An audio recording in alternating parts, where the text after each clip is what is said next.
Telugu film ఇండస్ట్రీలో కొంతమందికి విపరీతమైన టాలెంట్ ఉన్న సరైన గుర్తింపు రాదు. యంగ్ హీరో సత్యదేవ్కి ఇలాగే జరుగుతోంది. చిన్న చిన్న పాత్రలో కొన్ని సినిమాల్లో కనిపించారు యంగ్ హీరో సత్యదేవ్.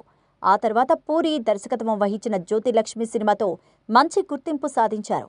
నటుడిగా తనకంటూ ఒక గుర్తింపు సాధించుకున్న తర్వాత హీరోగా కూడా సినిమాలు చేయడం మొదలుపెట్టారు. యంగ్ హీరో సత్యదేవ్ మాట్లాడుతూ, బ్లఫ్ మాస్టర్ సినిమా హిట్ అయి ఉంటే ఈరోజు నా రేంజ్ వేరేలాగా ఉండేది.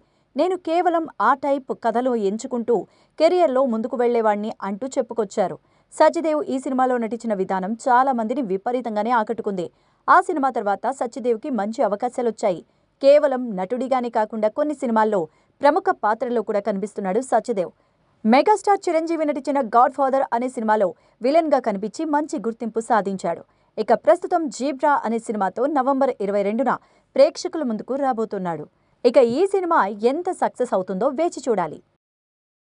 సబ్స్క్రైబ్ చేయండి ఎప్ ఎంటర్టైన్మెంట్ ఛానల్. ఎంజాయ్ చేస్తారు. బెల్ ఐకాన్ కొట్టడం మర్చిపోకండి. Bye bye bye.